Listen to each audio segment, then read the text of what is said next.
Now US military अपने history का worst recruitment crisis झेल रही है। अभी रिक्रूटमेंट क्राइसिस क्या है कि वहाँ पर जो आर्मी है, उनकी नेवी है, एयरफोर्स है, वो जितने पर्सनल्स को रिक्रूट करना चाहती है, जितनी वैकेंसीज वो निकालती हैं, वो वहाँ पर फुलफिल नहीं हो पा रही है। और इसके पीछे का जो रीज़न है वो ना ही जियोपॉलिटिकल है, ना ही इंटरनेशनल रिलेशन है, और ना ही कोई उनके एनिमी का ये जो है सीक्रेट स्ट्रैटेजी है, बल्कि उनके सोसाइटी का एक ऐसा चेंज है जिसे आज हम इस वीडियो में एनालाइज करेंगे। Now you are watching the YouTube channel of Edukemy. My name is Anshuman and today we are going to cover a very important news. अगर हम लोग इस शॉर्टफॉल की बात करें तो यूएस आर्मी में 15,000 मिलिट्री पर्सनल्स का रिक्वायरमेंट था जो कि फुलफिल नहीं किया जा सका। अगर हम लोग नेवी की बात करें तो ये शॉर्टफॉल 10,000 है, और एयरफोर्स की बात करें तो ये करीबन 3,000 है। तो आप समझ सकते हैं कि ये बहुत सिग्निफिकेंट नंबर्स है। नो, इंडिया के पर्सपेक्टिव से आप देखेंगे तो इतना पॉपुलेशन तो है, हमारे यहाँ एक गांव में होता है, लेकिन एक्चुअली अगर आप देखेंगे तो यूएस के पॉपुलेशन से इसको जो है कंपेयर करिए, तब आपको पता चलेगा कि ये कितना सिग्निफिकेंट जो है एक क्राइसिस डेवलप हो गया है यूएस के लिए। नाउ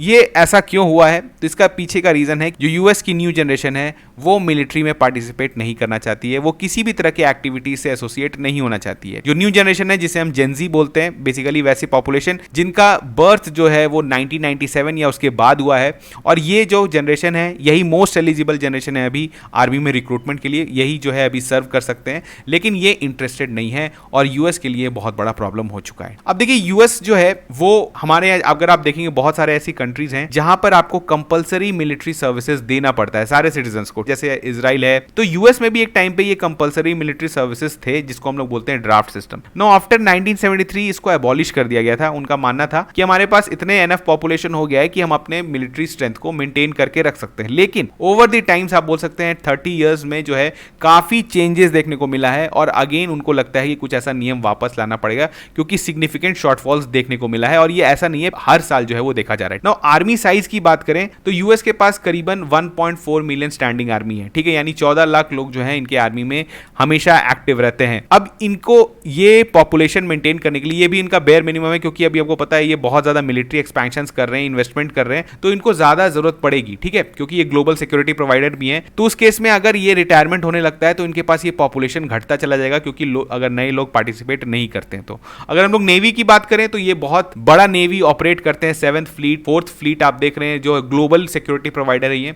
उस केस में इनके पास बहुत सारे वॉरशिप्स हैं, ठीक है, फ्रिगेट्स हैं, सबमरीन्स हैं, लेकिन ये मशीन होने से का कोई फायदा नहीं है अगर इनके पास लोग ही नहीं रहेंगे इन सबको चलाने के लिए। तो यहां पर यूएस के लिए एक बहुत बड़ा क्राइसिस जो है वो जनरेट होता दिख रहा है। अब यूएस ने ऑलरेडी, आपको मैंने कहा कि ये ग्लोबल सिक्योरिटी प्रोवाइडर है, अपने इनके सिक्योरिटी कंसर्न्स तो हैं ही, इन्होंने बहुत सारे एनिमीज बना रखे हैं अपने खुद के, लेकिन इनके ग्लोबल सिक्योरिटी जो आप बोल सकते हैं जिनका इनका एम्बिशंस भी है, बहुत ज्यादा एम्बिशन भी है इनका, कि इनका 7th फ्लीट ऑपरेट करता है, आपको पता है, साउथ कोरिया, जापान के आसपास। फिर 4th फ्लीट जो है इन्होंने अभी रिसेंटली डिफेंस पैक्ट साइन कर लिया है बहरीन के साथ, सऊदी के साथ, कि इस रीजन में ये सिक्योरिटी प्रोवाइड करेंगे ना। इनको अगर ग्लोबल सिक्योरिटी प्रोवाइड करना है तो इनको लोग भी चाहिए, और इसी कारण जो है ये यूएस के लिए बहुत बड़ा सिक्योरिटी कंसर्न भी होने वाला है। नाउ ये अगर हम लोग इस जनरेशन की बात करें यूएस में तो जनरली इसको टिकटॉक जनरेशन बोला जा रहा है वहां पर, लेकिन ऐसा नहीं है कि ये सारे लोग टिकटॉक में ही इन्वॉल्व हैं, लेकिन मैक्सिमम पॉपुलेशन जो है उन पर इन सारे डिजिटल प्लेटफॉर्म्स का इन्फ्लुएंस देखने को मिला है, ठीक है। यूएस में अगर हम लोग बात करें तो बहुत अर्ली एक्सपोजर है to these all the digital instruments या डिजिटल प्लेटफॉर्म्स की बात करें तो वहां पर जनता जो है वो बहुत ईजी गोइंग हो गई है, उन्हें जो है कम्युनिटी एक्टिविटीज में पार्टिसिपेट करने में इंटरेस्ट नहीं है, वहां पर ओबेसिटी बहुत ज्यादा बढ़ गया है, एजुकेशन से सब भी जो है वो यूएस का बहुत ज्यादा क्रिटिसिज्म झेलता है। तो बहुत सारे ऐसे रीजंस हैं जो ओवर द टाइम जो है ऐसा कंडीशन पैदा कर दिए कि वहां पर लोगों के बीच में पैट्रियटिज्म की कमी देखने को मिल रही है। और यूएस ने काफी कोशिश भी किया है टिकटॉक को बैन करने का, लेकिन बहुत सारे इसके पीछे जो है आपको पता है रीजंस हैं जिसको नहीं कर पाते हैं। इंडिया ने इसको बैन कर दिया है, लेकिन जो है आपको पता है यूएस को भी इसके लिए कुछ काम करना जरूरी है। सिर्फ टिकटॉक की बात नहीं कर सकते, बहुत अदर डिजिटल प्लेटफॉर्म्स भी हैं जिसका जो है मिसयूज हो रहा है अर्ली जनरेशन के द्वारा। नाउ अब लोग आगे देखते थे कि एक टाइम पे यूएस में ऐसा था, वर्ल्ड वॉर 2 के टाइम पे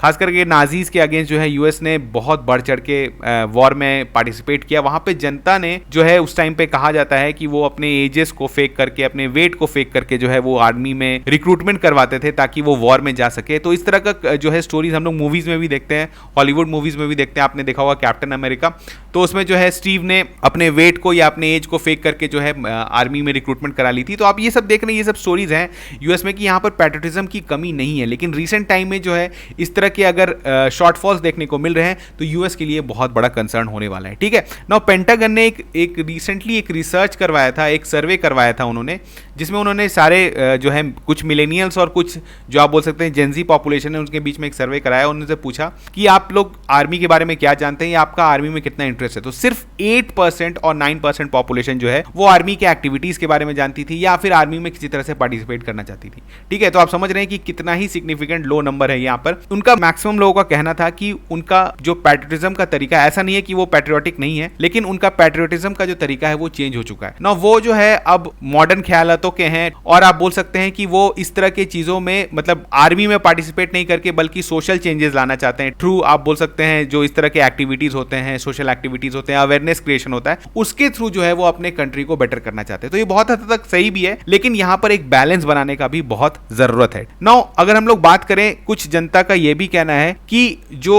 यूएस का जो हिस्ट्री रहा है, आर्मी का हिस्ट्री रहा है, वो बहुत अच्छा नहीं रहा है। उनका कहना है कि यूएस मिलिट्री जो है वो इंपीरियलिस्टिक वॉर लड़ती आई है। इंपीरियलिस्टिक वॉर क्या हुआ कि जैसे जो यूएस का जो ग्लोबल डोमिनेशन का जो आप बोल सकते हैं इराक, सीरिया, इस तरह के रीजन्स में जो उनका जो है डिप्लॉयमेंट रहा है आर्मी फोर्सेस का, तो लोग जो है इससे बहुत ज्यादा परेशान हो चुके हैं, क्योंकि इसमें आपको पता है इसमें बहुत ज्यादा जो है कैजुअलिटीज भी हुआ है यूएस आर्मी में। करीबन 7 लाख पीपल या जो है वो सीरिया में और करीबन 7 लाख जो है वो बाकी जगह के वॉर्स में जो है उनका जो है जान गया है। तो इसके वजह से ये जो मानते हैं कि लोग की ये अमेरिकन लेड मिलिट्री कॉन्फ्लिक्ट्स जो है उसमें ये पार्टिसिपेट नहीं करना चाहते। ठीक है, क्योंकि अगर कंट्री की बात होती, कंट्री की सिक्योरिटी की बात होती तो दूसरी बात होती, लेकिन यूएस का जो ग्लोबल डोमिनेशन का जो आप बोल सकते हैं यहाँ पर एम्बिशन है उसको जो है ये सर्व नहीं करना चाहते हैं। नाउ दूसरा रीजन भी आप जानते हैं, क्योंकि प्राइवेट सेक्टर यूएस में काफी अच्छा डेवलप्ड है, वहां पर रेम्यूनरेशंस बहुत अच्छे हैं, फैसिलिटीज बहुत अच्छा है, लाइफ बहुत ईजी है, तो लोग जो है वो आर्मी में पार्टिसिपेट नहीं करना चाहते हैं।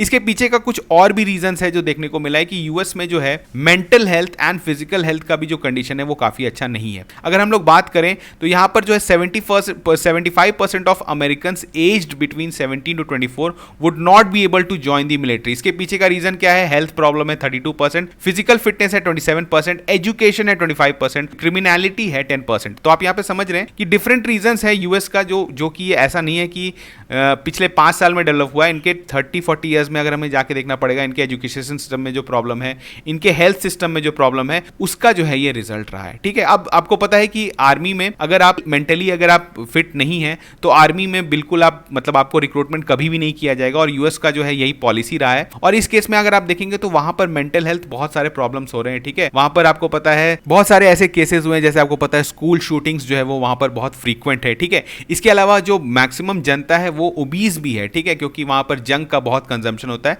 तो ये सारे रीजंस जो है आप बोल सकते हैं कल्मिनेट किए हैं इन जनरेटिंग डिसइंटरेस्ट टुवर्ड्स आर्मी। अगर हम लोग बात करें तो बहुत लोगों को क्या है ना कि वहां पर बहुत चीजों के बारे में पता भी नहीं है, जैसे कि मिलिट्री के, अगर आप मिलिट्री बेनिफिट्स की बात करें जो यूएस मिलिट्री ऑफर करती है उसके बारे में भी उनको ज्यादा नॉलेज नहीं है। आपको पता है मिलिट्री में अगर आप एक पर्सनल होते हैं तो आपको बहुत तरह के सोशल बेनिफिट्स, हेल्थ बेनिफिट्स मिलते हैं, लेकिन ये सब चीज जो है वो वहां पर बहुत ज्यादा कमी देखने को मिला है among the Gen Z population of USA. ठीक है, तो वहां पर आप बोल सकते हैं इल इन्फॉर्म्ड पॉपुलेशन है थोड़ा सा। तो इन सब प्रॉब्लम्स को सॉल्व करने के लिए यूएस गवर्नमेंट ने एक कोशिश किया, जिन्होंने एक कंपनी को, ओमनीकॉम नाम की एक कंपनी थी, जिनको इन्होंने $4 बिलियन का एक कॉन्ट्रैक्ट साइन किया कि ओवर दी 10 ईयर्स आप मिलिट्री का एडवर्टीजमेंट करेंगे। मतलब लोगों को पता ही नहीं है कि आर्मी में कैसे जाना है, कैसे पार्टिसिपेट करना है, क्या फायदा होता है उसके। तो उन्होंने क्या किया कि आपको थोड़ा सा एडवर्टीजमेंट करना पड़ेगा, ठीक है, through different mediums, print media, social media. लेकिन इसके बाद भी जो है बहुत सिग्निफिकेंट चेंजेस देखने को नहीं मिला है। अब यहां पर अगर हम लोग बात करें तो इन्होंने कोशिश किया कि टिकटॉक जैसे प्लेटफॉर्म को भी यूज करें। आप देखेंगे बहुत सारे वहां पर यूएस में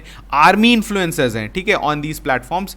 लेकिन अभी भी जो है इसके बावजूद जो है बहुत सिग्निफिकेंट चेंजेस वहां पर देखने को नहीं मिले हैं। अगर हम लोग बोले तो यूएस आर्मी ने, मतलब गवर्नमेंट ने और क्या कोशिश किया है, तो वहां पर पे इंक्रीज किया है, बहुत ज्यादा पे इंक्रीज हुआ है ताकि इंसेंटिवाइज हो, लोग यहां पर ज्वाइन करें। लेकिन इसके बावजूद जो है अभी आने वाले टाइम में यूएस के लिए बहुत सारे कंसर्न्स जो है वो नए खड़े होने वाले हैं। अगर हम लोग बात करें तो कुछ नॉर्म्स को इन्होंने नॉर्मलाइज भी किया है, या आप बोल सकते हैं लिबरलाइज भी किया है। जैसे आपको पता है एक पॉलिसी है टैटू पॉलिसी। पहले क्या था कि यूएस पर्सनल जो मिलिट्री पर्सनल होते हैं उनको किसी भी तरह का टैटू रखने का जो है वो परमिशन नहीं था। लेकिन इन्होंने कुछ अलाउ किया है कि क्योंकि आपको पता है वहाँ की पॉपुलेशन जो है वो टैटू कल्चर बहुत फॉलो करती है, तो उन्होंने बोला कि चलिए हम लोग अगर हमें रिक्रूटमेंट करना है तो ये सब पॉलिसीज को हमें थोड़ा सा लिबरलाइज करना पड़ेगा। तो वहाँ पर जो है जैसे उन्होंने टैटू पॉलिसी में चेंज लाई। इसके अलावा कुछ और भी पॉलिसीज है, जैसे कि आपको पता है मरीजुआना का यूज़ जो है उसको उस पर भी पहले बहुत ज़्यादा स्ट्रिक्ट पनिशमेंट्स थे, तो उसको भी इन्होंने थोड़ा सा लिबरलाइज किया है ताकि लोग जो है, क्योंकि ऑब्वियसली इनके पास बहुत ज़्यादा स्कोप नहीं है, जितना पॉपुलेशन है उसी के बीच में से इनको रिक्रूटमेंट करना है, तो यहाँ पर ये जो है ये सारे हथकंडे जो है ये अपना रहे हैं। अब अगर हम इंडिया की बात करें तो इंडिया में ऑब्वियसली डेमोग्राफी का हमें फायदा है। यहाँ पर आपको पता है मिलिट्री रिक्रूटमेंट्स बहुत स्ट्रिक्ट होते हैं, बहुत फ्रीक्वेंट रिजेक्शंस होते हैं, बहुत टाइम लोग एसएसबी में ट्राई करते रह जाते हैं लेकिन नहीं होता है।